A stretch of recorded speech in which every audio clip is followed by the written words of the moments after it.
കരുനാഗപ്പള്ളി മരുതൂർ കുളങ്ങരത്തേക്ക് നെടിയവിള ഭദ്രകാളി ക്ഷേത്രത്തിലെ സപ്താഹ യജ്ഞത്തിന് 6-ന് തുടക്കമാകും. ഭാരവാഹികൾ വാർത്താ സമ്മേളനത്തിലാണ് ഇക്കാര്യം അറിയിച്ചത്. 12-ന് യജ്ഞം സമാപിക്കും. ആലുംകടവ് മരുതൂർ കുളങ്ങരത്തേക്ക് നെടിയവിള ഭദ്രകാളി ക്ഷേത്രത്തിൽ സപ്താഹ യജ്ഞത്തിന് ജനുവരി 6-ന് തുടക്കമാകും. ഭാരവാഹികൾ വാർത്താ സമ്മേളനത്തിലാണ് ഇക്കാര്യം അറിയിച്ചത്. ജനുവരി 6-ാം തീയതി സപ്താഹം തുടങ്ങിയാണ്. ജനുവരി 5-ാം തീയതി ഘോഷയാത്രയും ആചാര്യവരണവും അതോടൊപ്പം തന്നെ ഭദ്രദീപ പ്രകാശനവും ചടങ്ങുകളെല്ലാം 5-ാം തീയതി വൈകുന്നേരത്തായിരിക്കും നടക്കുന്നത്. ആചാര്യൻ പാലക്കാട്ട് മേഴത്തൂർ സുദർശന നമ്പൂതിരി അദ്ദേഹത്തിന്റെ കാർമ്മികത്വത്തിലാണ് നടക്കുന്നത്. മേഴത്തൂർ സുദർശന നമ്പൂതിരിയാണ് യജ്ഞാചാര്യൻ.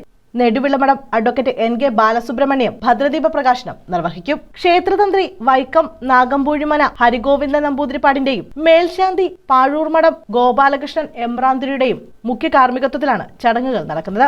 ജനുവരി 5-ന് വൈകിട്ട് 4 മണിക്ക് വിളംബര ഘോഷയാത്രയും നടക്കും. 12-ന് വൈകിട്ട് 3:30-ന് അവവ്രത സ്നാന ഘോഷയാത്രയോടെ യജ്ഞത്തിന് സമാപനമാകും. തിങ്കളാഴ്ച 6:30-ന് ആചാര്യവരണം, പിന്നീട് ദിവസേനയുള്ള